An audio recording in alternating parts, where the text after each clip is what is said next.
Chris Kelsey here with This episode of the First Run. Matt, we have a supersized show this week. We're going to talk about La La Land, the critical darling from Damien Chazelle, who previously brought us the fantastic Whiplash. We'll see if he continues his streak.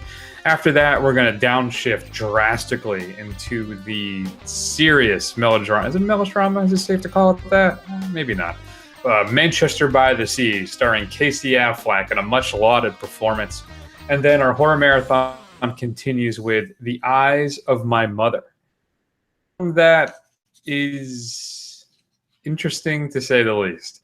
So we're going to talk about that. We're also going to have the return of Who Dat, everybody's favorite role-playing game, and more. I'm excited. I know you're excited. So let's hear a clip from La La Land. Two options. You either follow my rules or follow my rules. Capiche? Thank you. I can do it a different way. No, that's fine. Thank you very much.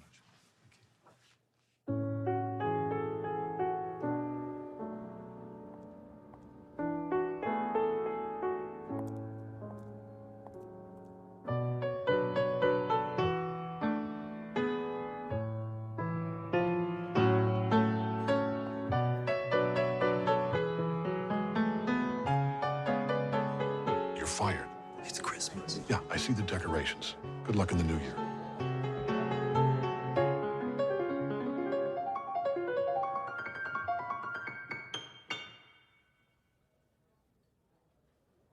I just heard you play, and I wanted...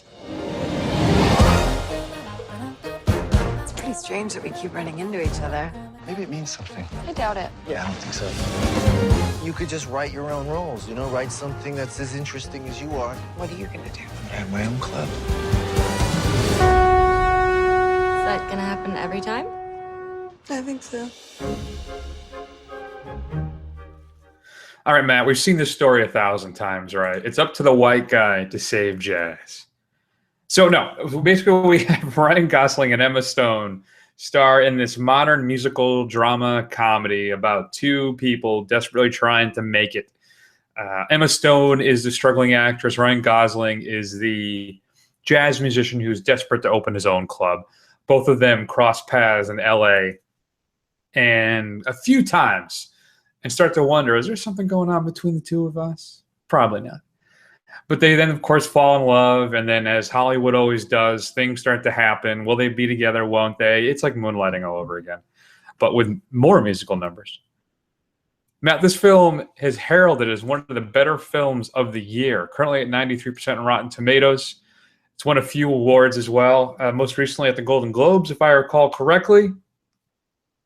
Matt, does this film deserve all the praise it's getting? Is it really that good? I mean, it's a musical, for Christ's sake, right? And we're both tough guys. We don't like musicals because there's not enough guns and, scantily clad women, everything that a red-blooded American pathetic male looks for. Where do you come down in La La Land? Well, I will say this. So the viewers of the show, as loyal as they are, they know that you have an appreciation for musicals. I believe you even wanted to do a marathon of musicals. I didn't used to be. I used to be very anti-musical, and then I saw The Sound of... Nope, that's not correct. Not The Sound of Music, Matt. Singing in the Rain. Singing in the Rain. Thank you.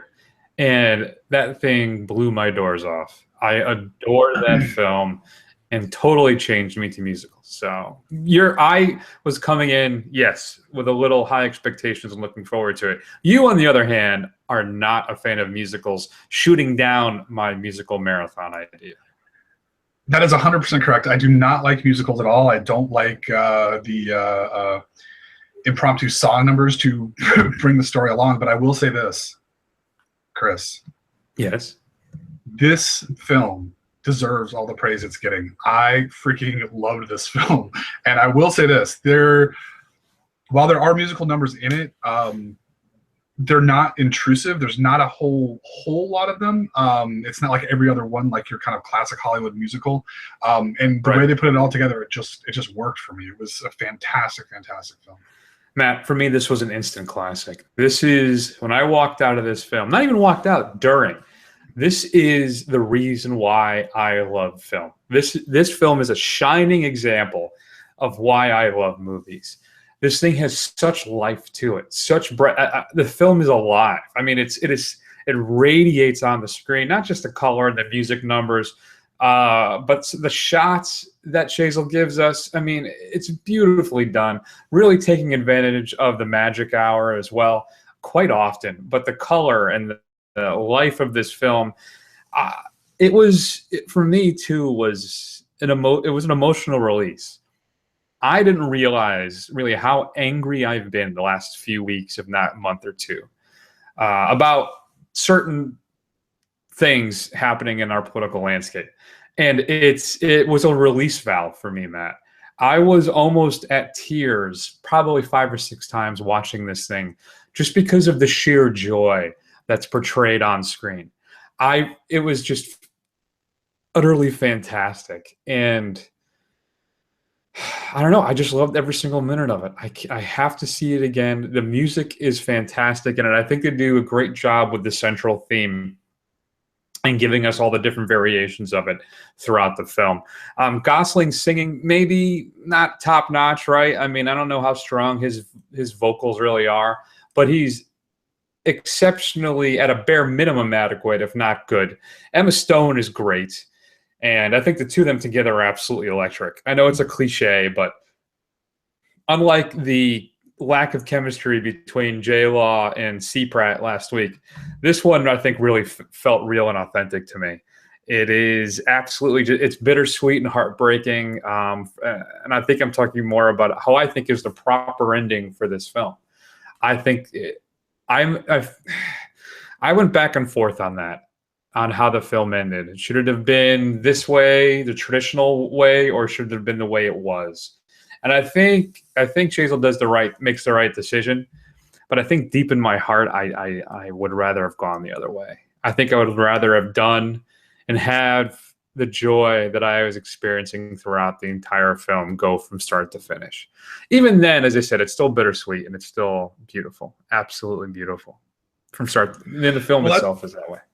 Well, I mean, much has been made of the ending. I mean, I think that's partly what makes it so powerful is that it ends kind of this realistic way, and he gives you that taste of what could have been, and that just makes it even more, affecting. And it's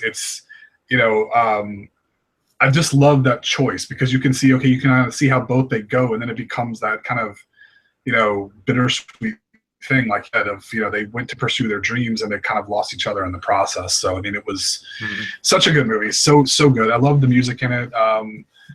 Everything about this, like you said, the color, the scenes, the chemistry between the two leads, this is a fantastic film. This is one of the few movies that I actually am dying to go see again. And I never go see movies twice in the theater. And this blew me away. This was something that will definitely be bought and I will watch again.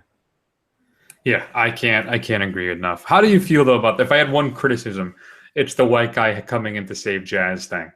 I guess it's kind of unavoidable, but it's still, it's like there's a film coming up too that has the magic Negro hypothesis. Oh, I can't remember what it is right now. I think it's Octavia Spencer plays God or an angel or something, and I don't know what it is, but there is one of those coming up, and I'm a little concerned about it. Yeah. So, but anyway, either way, I think like that's the only criticism I can come up with, and it's a dusting of a criticism that would easily be blown away. So I don't know. It's absolutely stunning second big feature film. Damien Chazelle's last big film was Whiplash. I remember seeing the Whiplash short because it was an Oscar contender. I think it won. And I absolutely loved it. And then they did the bigger film version with Miles Teller. J.K. Simmons replayed the same role. And I love Whiplash. I don't know if you've had a chance to see Whiplash, Matt, but it is great. It is great. And this is a better film. This is like for me, this is like a work from a master director. That's how impressed I was with this film. So I can't wait to see what he comes up with next. What do you think, Matt? Does he venture out? Because we've had two kind of music chasing your art type films from him in a row. I'm wondering, do you think he's going to separate from that a little bit next time out? I wonder what he'd be doing next. Yeah, I don't know. That's a really, really good question. Oh, by the way, he's 31. Well, there you go. Well, his best years are behind him, so we'll see what he can come up with at this point. Yeah, I don't know. I don't know where he would go. I mean, I'm interested to see where he would go. Yeah, whatever. This is he's getting up there to be one of the filmmakers that are, when they produce something, I'm gonna be like, I'm gonna go check that out and see what it's all about. So I don't know. Yeah, but I'm very curious to see what he comes up with. Yeah, he did write 10 Cloverfield Lane, so we know he's got a little bit messed up in him somewhere. He's got a little bit of ability for suspense and sci-fi, which is always a good thing. So we'll have to see what's coming up next round. But I'm telling you, when awards season comes around, Matt, the Academy Awards, this thing is going to have a slew of nominations and I think quite a few wins. Again, this is why you go to the movies, is this film. This is an A+ for me. I cannot rave enough about it. If you haven't seen it, go see it in the theaters today. Don't wait for it to come home. Go to this theater and see it on the big screen. You need to see that to experience the entire magic of this film. So A+ for me, hands down, instant classic. Yeah, we rarely agree so wholeheartedly, but I completely agree with you. This is an A+ film. This is one of the best films of 2016, hands down. I'm a little nervous. I think it'll get a lot of nominations, and I think it'll win things like maybe song, music, maybe costume design, maybe cinematography even. We'll see, but I don't know. I don't think it's going to bring home any of the big awards, which is a shame. But this is a fantastic, fantastic film, something you definitely have to go see in the theater. And, yeah, go by yourself, go with the date, go with the family, whatever. It's a fantastic film. Yeah, I mean, his use of lighting, the shot composition, there's a ton of homages, not just to the classic musicals of yore, and there are plenty, but just to LA itself and to being an artist. And it's, yeah, all right. All I'm going to do is sit here and ring out platitudes for the next 3 hours. So we'll move on. I think we've expressed to you that La La Land is a must-see. If you've had a chance to see it, please shoot us an email at feedback@thefirstrun.com. We'd love to hear your thoughts. Matt, let's move on. Let's, as I said earlier, downshift into a deep, dark, never-ending depression. And let's talk a little bit about Manchester by the Sea. Let's take a listen. If you could take one guy to an island with you and you knew you'd be safe because he was the best man, he was going to keep you happy, if it was between me and your father, who would you take? My daddy. I think you're wrong about that. Hello, this is Lee. What happened to my brother? So that's Lee Chandler. I don't understand. Which part are you having trouble with? Well, I can't be his guardian. Well, your brother provided for your nephew's upkeep. I think the idea was that you would relocate. Relocate to where? Well, if you look, it was my impression that you'd spent a lot of time here. Sweetheart. I'm just a backup. Lee, nobody can appreciate what you've been through. And if you really feel you can't take this on, that's your right. Where are we going, to the orphanage? Shut up. Get in the car. Can't obey your orders until you unlock the door. Whatever you decide, you can always stay with us if he wants to come up weekends. Do you want to be his guardian? Well, he doesn't want to be my guardian, for Christ's sake. Got a house full. We're trying to lose some kids at this point. Hello? Hello, Lee? I just went to call and say I'm sorry. How's Patrick doing? Well, he doesn't really open up with me. Matt Kenneth Lonergan wrote and directed the film Manchester by the Sea, starring Casey Affleck, along with Michelle Williams, Kyle Chandler, Gretchen Mol, and Lucas Hedges. Affleck plays a guy who's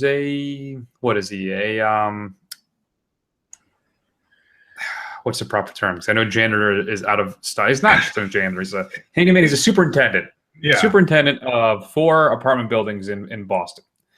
And he finds out that his brother, who has a heart condition, has passed away. And he goes up there to take care of all the stuff, right? Handle all the services and watch over his nephew for a while until they figure out how everything's going to happen. What's he going to do? But there's a reason, Matt, why Casey Affleck is not up in Manchester by the Sea. And he's in Quincy. Is that part of Boston? That's part of Boston, right? Quincy? Is it like one of the suburby outlets? Or is it not it's quite? like No, it's Quincy is a suburb of Boston. Okay. So Affleck has to go out and goes back up home to Manchester. And there's something going on, Matt. He's harboring some wounds and some loss as well. It's not just the death of his brother. And he finds out he's been named as the caretaker for his nephew, which is something he feels he simply can't do. And then we have 2 and almost a half hour, Matt, of wandering in Manchester. Now, my brother-in-law and his lovely girlfriend went to go see the film, and they were not fans, Matt. They felt that basically it was 2.5 hours of a guy's life and absolutely nothing happened. And I think, in a way, that's an accurate assessment. But I have to say I found it to be a bit more powerful than that, though I think one of the big strengths of this film is its subtlety. Where do you come down? Talk to me. What do you think about Manchester by the Sea? So I saw Manchester by the Sea before I saw La La Land, and I was actually blown away by this film as well. I think Casey Affleck deserves all of the praise that he's getting. I think all of the actors are in it. Really, the principals are fantastic. Even in the smaller roles like Michelle Williams. I appreciated it. It is just the story of kind of this one man's situation in his life and out kind of what's going on in his history, but it was absolutely, to me, it was fascinating, and it seemed very true to life as far as the relationships he had with his family and his town and his nephew and his ex-wife, to why he was the way he was. And I thought they completely earned it. They completely sold it. And even with his the subject matter and how dark and depressing a lot of it can be, there's still there's a lot of humor in this film as well. I mean, a lot of it's kind of black humor, kind of gallows humor kind of stuff, but it is pretty funny at times as well. And it also smacked as honest as well. I mean, I thought it was a fantastic film. Who your sister-in-law and your brother-in-law and his girlfriend, is that what you said? Correct. I'm sorry, they're incorrect in their assessment. I am inclined to agree with you. It is a heartbreaking film, and it's, for me, I agree with you. I think at times it was very funny, but awkwardly so at times. Especially just the moments with his nephew, I think, are the most endearing, and in a way, eventually the most heartbreaking. Though when we get the reveal of how everything happened and why he's become the person he is, I think Lonergan does a fantastic job with that, because he pieces out information through time-jumping flashbacks. And don't worry about that, right? It's not like you're going to get lost or you're not going to understand what's happening. But he gives us the information as we need it. But it is, every time I think things are bad, it gets worse. And eventually the decision he comes to, though I may not agree with it, I understand. I understand. And I think for me, the MVP of this film, outside of Casey Affleck, is Michelle Williams. The scene between the two of them when they stumble upon each other while she's walking the baby with her friend, when we get the big discussion between the two of them as ex-husband and wife, dealing with the issues that brought them to the point that they're at. Casey Affleck's performance at that, well, both of them, but Affleck's performance it's startling in its honesty and how raw it is. And same with Michelle Williams.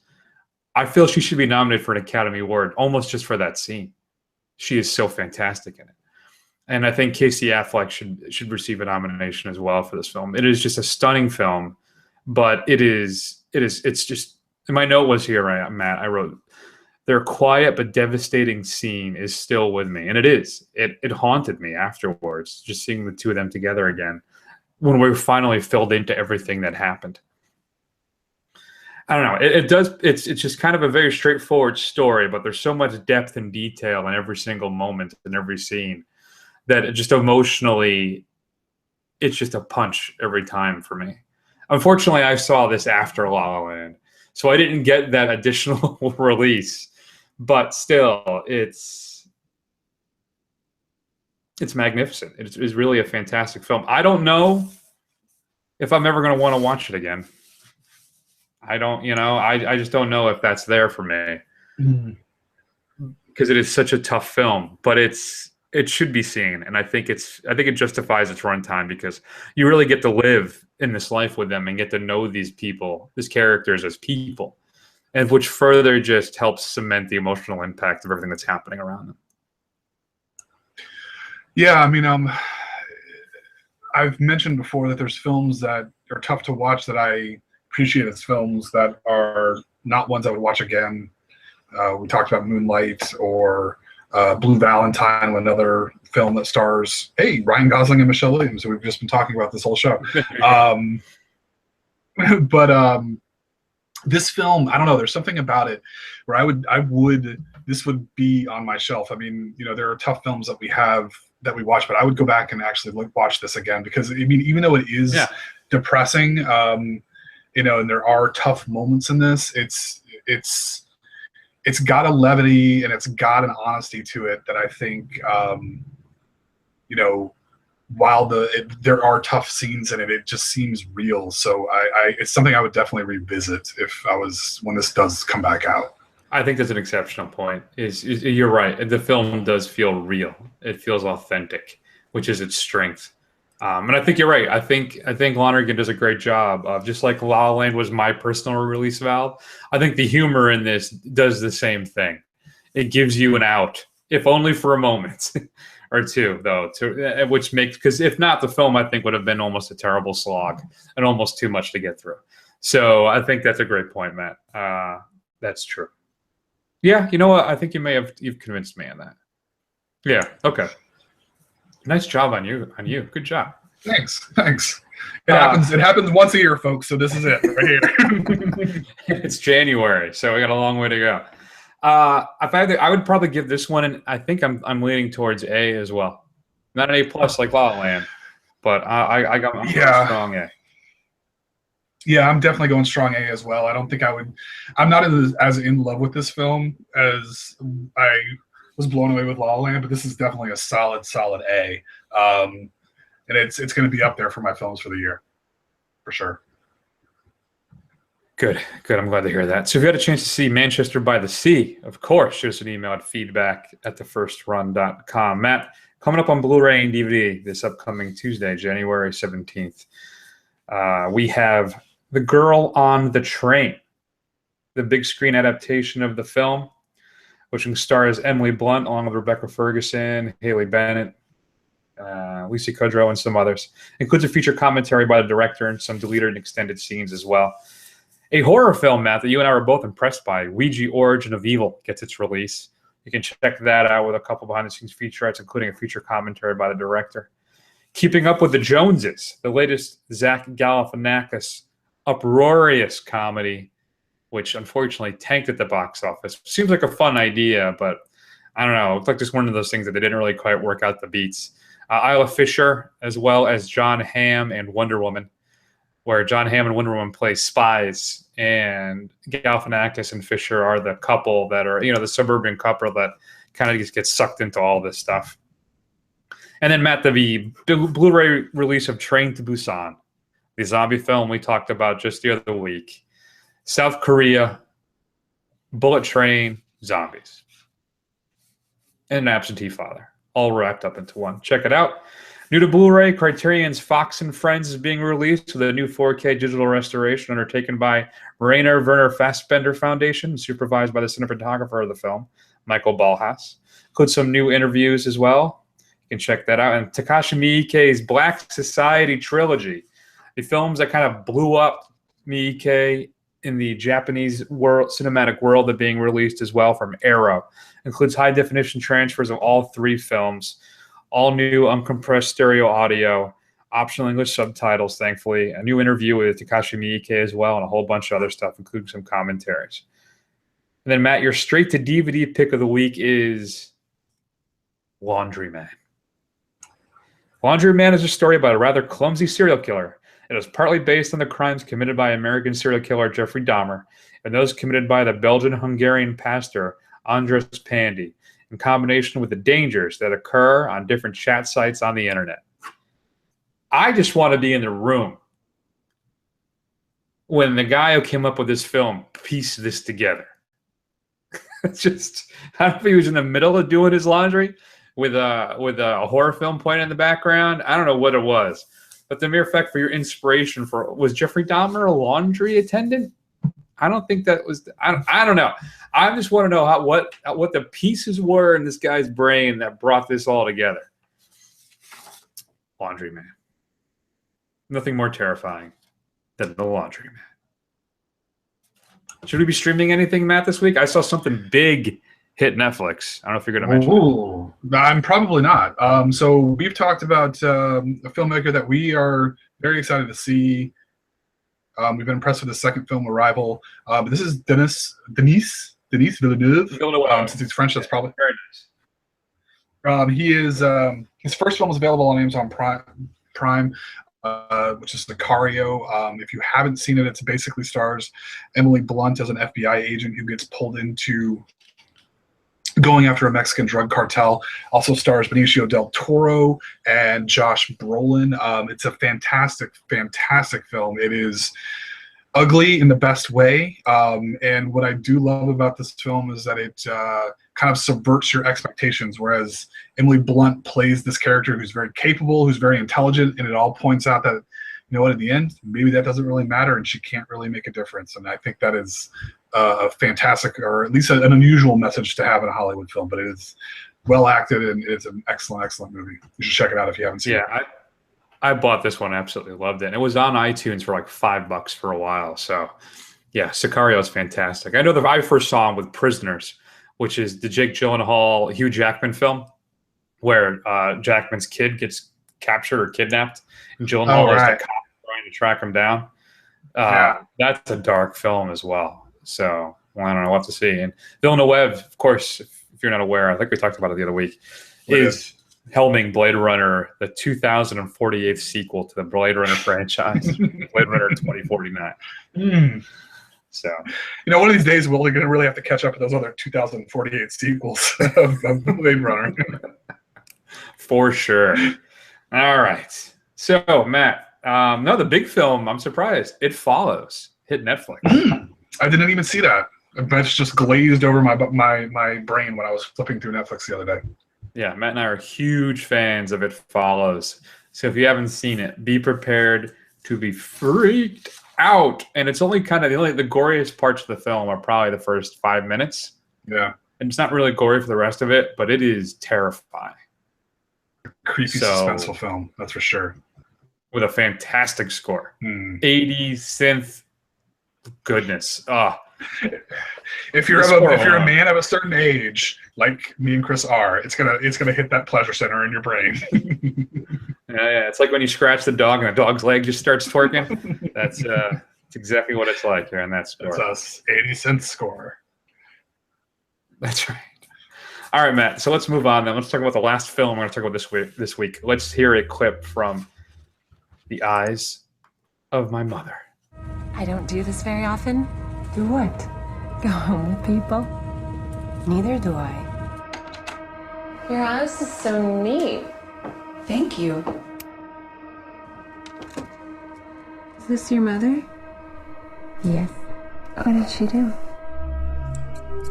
She was a surgeon in Portugal. What kind? Eyes. We used to do dissections together. What happened to her?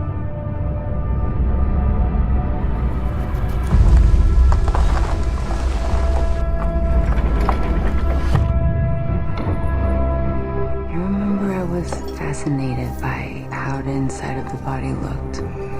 She always hoped I would be a surgeon one day.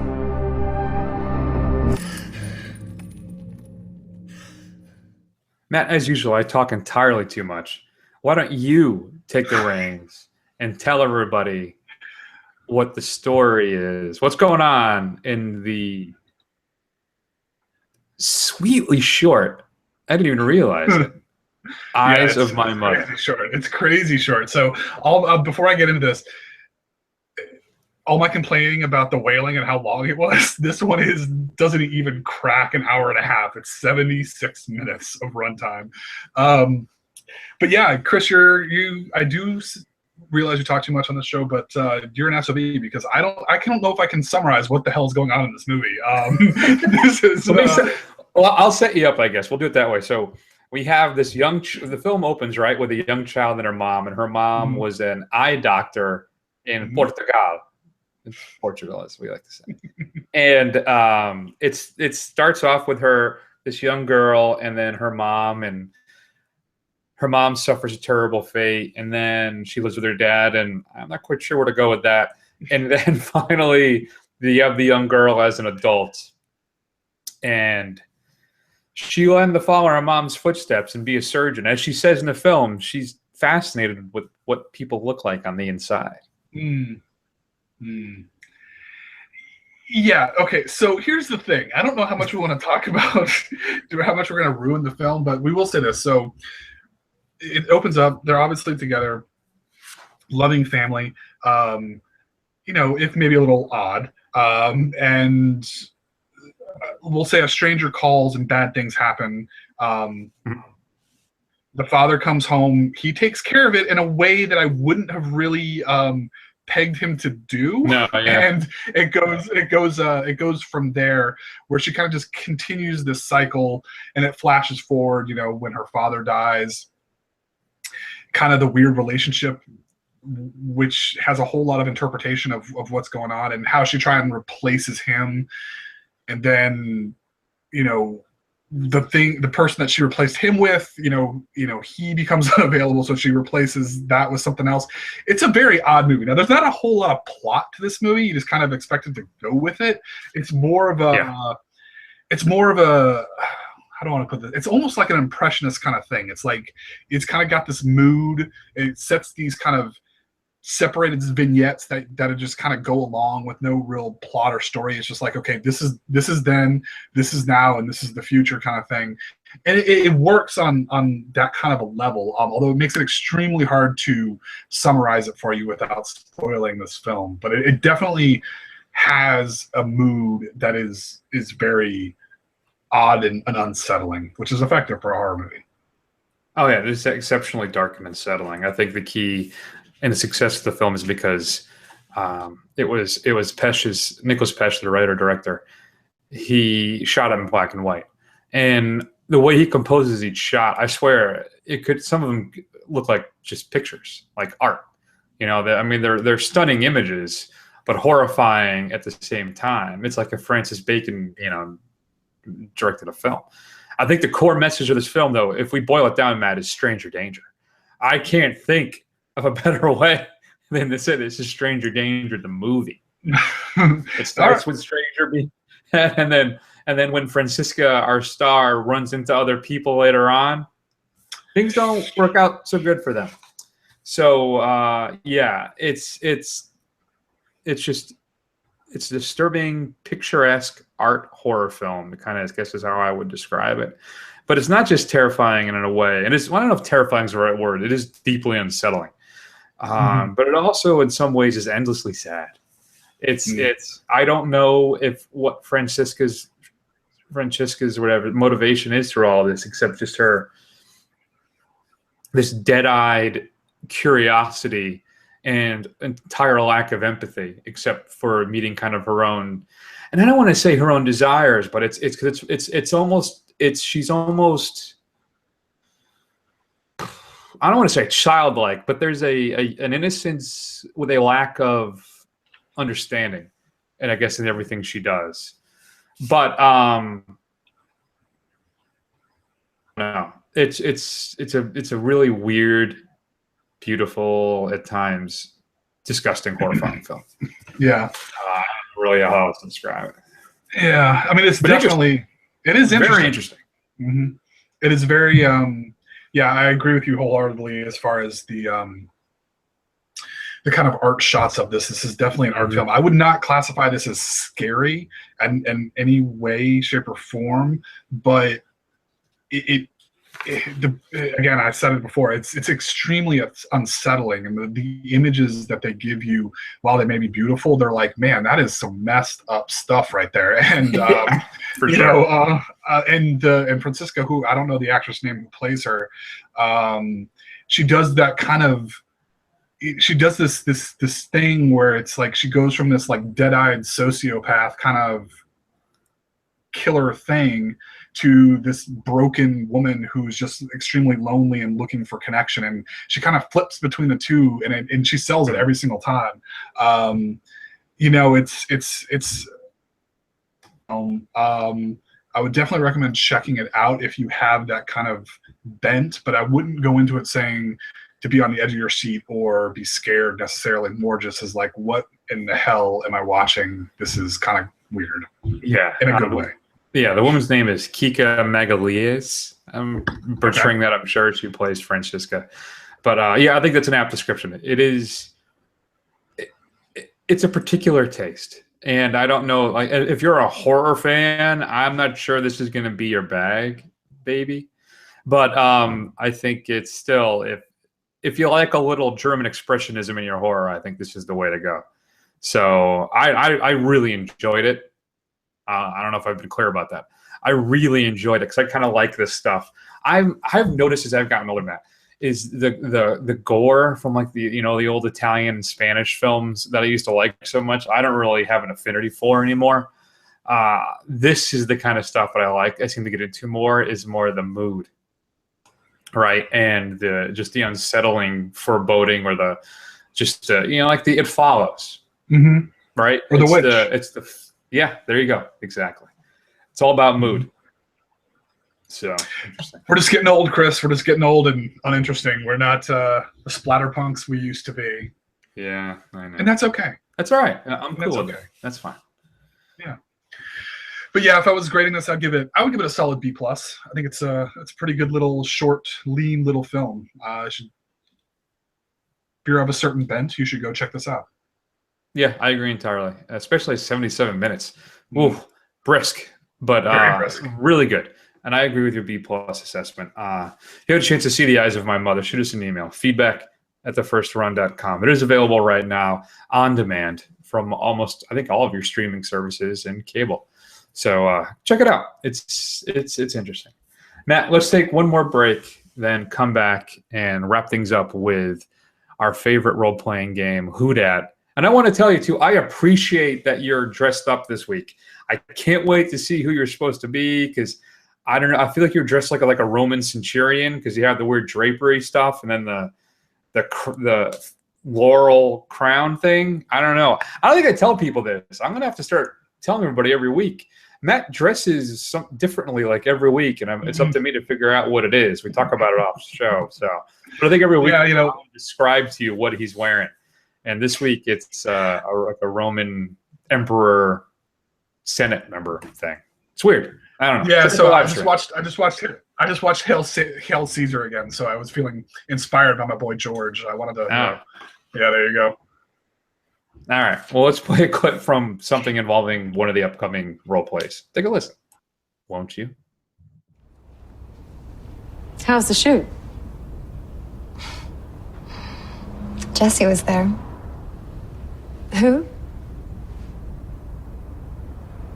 Oh, yeah, her.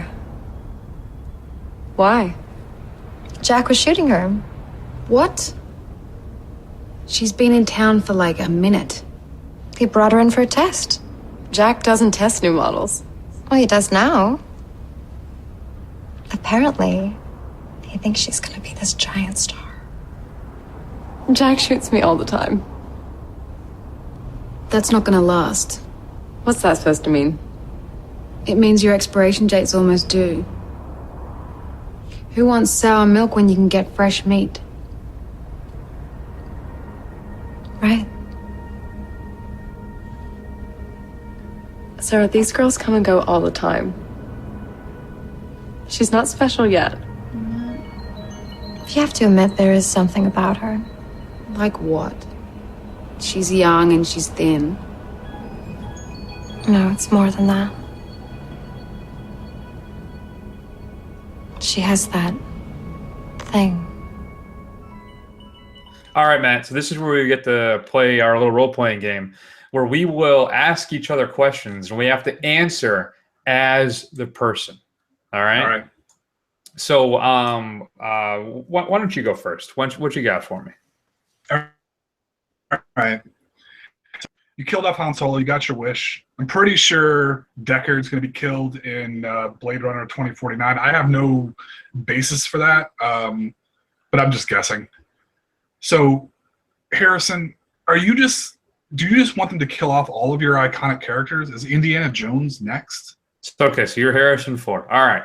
So we've killed off Han Solo. Odds are, obviously, Deckard's going to die. I mean, of course he is in Blade Runner, the 2048 sequel to that film. I'm just going to keep beating that to death. Are we going to kill Indiana Jones? If Shia LaBeouf is taking over, I swear to God, I hope no. Please, God, no. But I'm going to say no. I think Indy deserves... First off, he's not going to be fighting Nazis, most likely. Though I wouldn't mind a little, Gregory Peck, Boys in Brazil, Nazi fight. But because, I'm assuming we're going to continue moving forward timeline-wise. So, no, I'd like Indy to be able to retire. I think that would be fair. So Indiana Jones is the one. I'm not going to let safe that from your. I'm going to. Yes, I forgot. I'm supposed to answer as Harrison Ford. Yes. No. Stupid kid. Why did I take the role? Because they paid me money. No. No. I think I want Indy to go out. Just the way it was supposed to have ended the last time, with me riding off in the sunset. There you go. With Sean Connery. In the little cart next to my horse. Until Lucas rolled up with a dump truck full of money up your house, and you're just like, you know what? I gotta make some more payments. Last time. One last time. Right. It'll be fine. I got more planes to buy. Yeah. All right, Matt.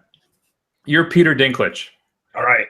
You're in talks for a key role in Avengers: Infinity War. What role would that be? And please don't say Puck. No. Yeah, my role is going to be as a villain, I believe. Let's see. I believe. I think I'm going to be playing Mordok. Is that what he's called? The little floating head guy. Oh, MODOK. MODOK. Yeah, MODOK. Yes. I'm going to be playing MODOK. Why is MODOK in the film? He's an Iron Man villain, and he's an AIM scientist creation, right? He is. But AIM's gotten a hold of one of the Infinity Stones, so I'm pulling everything together. Maybe that last one that's missing. I don't know. I don't keep up with these films. I'm too important with. I've only got room for Game of Thrones in my brain right now. I can't keep up with all this Marvel stuff too. But it'll kind of tie Iron Man. We got to get him into this. So yeah, I'm going to be playing a giant floating head, basically. MODOK. Okay. Well, I guess that works. No Puck. Puck would be insulting, and I would assume he would say no. Yes. Call me an elf one more time.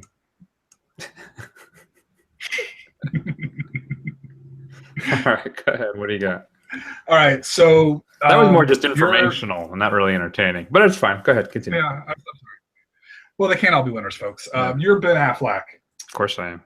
Yep, I know. You're just devilishly handsome. You stated that you're getting a little tired of all the Batman questions that you're getting, every single interview that you do. Signing up to do this and be a part of this debacle? Listen, I knew what I was getting into. All right? I saw what happened with Michael Keaton, even though I was a wee lad.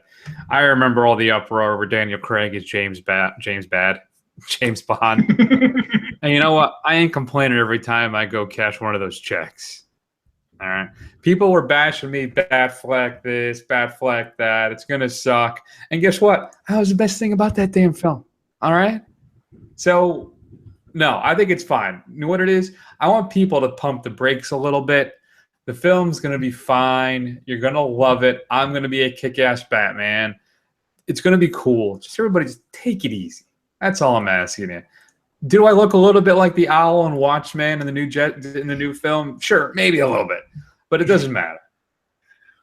Just calm down. That's all I'm asking. I'm not upset about it or tired of it yet because I got all those dollar signs. I can now do like a Scrooge McDuck thing. We're almost there, where I can just dive into a safe a vault room full of money. Now, I'm smart, though. I'm using cash and not coins because I don't want a concussion. Yeah. But still, no, it's fine. All right. Well, it's very big of you, Ben, because you always look very upset every time anybody brings it up, especially when you're promoting other movies. I got some personal issues that I've been dealing with, if you're not aware. Plus, everybody respects Matt Damon more than they respect me. It's true. So, even though I've directed an Academy Award-winning film. Mm-hmm. Yeah. And even so y'all can suck it. One was nominated too, right? Wasn't it, Ben? The Town and Argo? Mm-hmm. Mm-hmm. I don't know. Just don't get enough love. Sorry, Ben. That bastard. All right, Matt, let me ask you a question. Okay. You're Matt Damon. Matt, you're Jeff Johns. Green Lantern is going to be a buddy cop movie in space? Sell me on this. Well, Chris, as you pointed out, I am Jeff Johns. I brought Green Lantern back from the brink. I am the one who wrote this character into relevance. I am the god. Yes. I am Jeff Johns. So I know what I'm doing. Look, we went with the traditional route with Ryan Reynolds. Didn't work. I mean, at the end of the day, Green Lantern is a bit of a kind of a hokey character. I mean, making giant fists out of his fists. Giant green fists out of his fists, So I think bringing a little humor to it. Huh? You paint quite a livid picture, yeah. I know. But I mean, everybody's complaining that there's no humor in the DCEU. So I'm trying to bring this. I'm trying to bring a little bit of humor. I think it's a perfect thing, and some of the other Green Lanterns in there, and I think it'll be good. Just trust me. I'm Jeff Johns. Jeff Johns, B.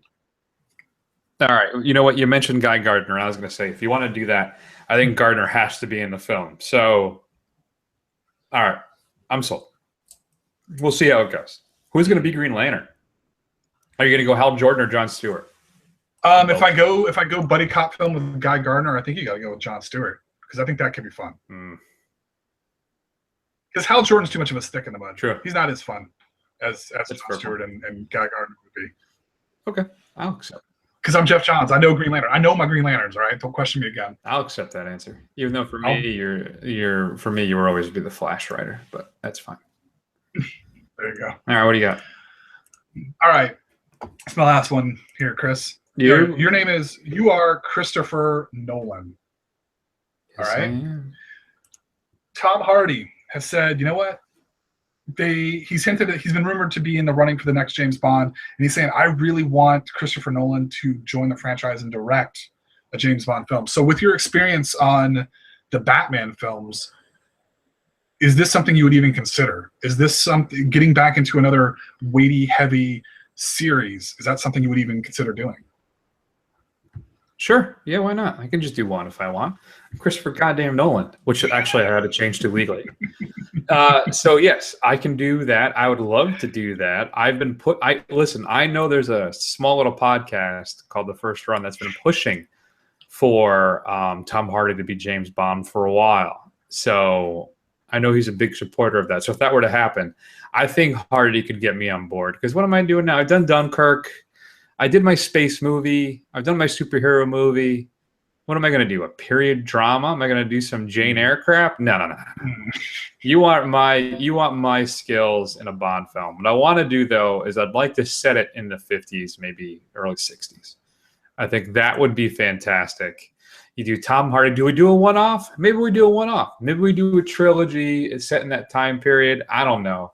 Either way, I think the only thing that would stop me from doing it is if Eon, which is Barbara Broccoli and Maybaum passed away. Anyway, if the Eon folks don't let me do what I want to do. If they say, Nolan, here's James Bond, we'd like to see this, this, and this, I'm in. But if they say, here's James Bond, you cannot do this, you have to do that, we need this, then I'm not going to do it. But if I have some measure of creative control, I would be interested if I'm a smart man. And I'm Christopher G.D. Nolan, so I am a smart man. You are indeed Christopher GD. Thank you. Matt, all right, my last one for you. You ready? Yes. You are, I'm not going to wait for you to answer. You are Nicholas Winding Refn. First run co-host Chris Spiesgezer, I understand you have a restraining order out against him. That's crazy. That is not what I'm about to ask you. Your next film is supposed to be about a mute spy fighting the Yakuza called The Avenging Silence. You play a guy who's lost his voice because of his last mission. He goes into retirement, Matt, or Refn, and correct me if I'm wrong on this, because you would know. And you get drawn out of retirement by an old friend to assassinate a Yakuza boss. And this rumor has it some awesome big sword fight at the end of the film. It's supposed to be absolutely crazy from start to finish. Are you going to go a little more mainstream with this one? Is this going to be a little Drive, or is this going to be more Only God Forgives? What can you tell us about The Avenging Silence? Well, Chris, and please, this is literally the last time you're allowed to call me, okay? I don't want to hear from you again. I won't call the cops and notify my lawyers, but this is literally the last time, okay? Yeah, I mean, I think I'm going to go with, it's going to be more of a Drive, kind of a more populist kind of film, because guess what? You know, I made Drive, you know, I've got Only God Forgives and The Neon Demon. Those last two films, they were kind of passion projects of mine. I kind of did them the way I wanted to do them, but that doesn't always pay the bills. And I want to show that I can make more of a crowd pleasing type of a film. You know, I've been watching Headshot, the movie known as John Wick. You know, I was catching up on Kill Bill, and I said, you know what, these guys are auteurs too. I can probably make a decent movie like this. Let's see what I can do. So I'm hoping that this is NWR's, you know, coming out party for everybody. That sounds good. I gotta admit, I wouldn't mind seeing a little more Drive. Now, don't get me wrong. I loved Only God Forgives and Valhalla Rising, which is probably a little more experimental because you don't really talk. There's not a lot of spoken word in that film. But yeah, I wouldn't mind another Drive-esque film. And this whole plot, this whole idea sounds fantastic. So I can't wait to see it. So, all right, we'll see what happens. I believe in you, NWR. Thank you. Thank you. I love me and my boy Chris GD are we're gonna work together on something in the future. You just wait. Ooh, that'd be a good James Bond film. Nicholas Winding Refn's James Bond. Produced by I don't know about that. Chris GD Nolan. Interesting. All right. Written by Jonathan. I'm also a Nolan. Don't forget about That's right.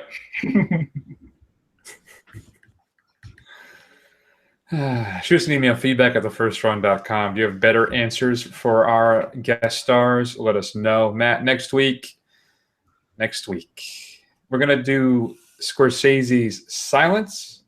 We may squeeze in Jackie.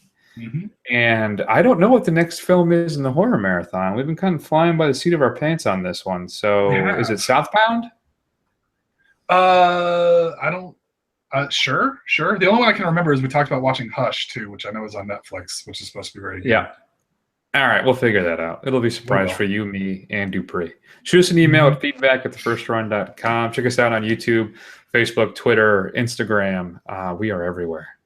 And that's going to be the big show for this week. Thanks for listening, everybody, and we'll talk to you soon. Have a good night.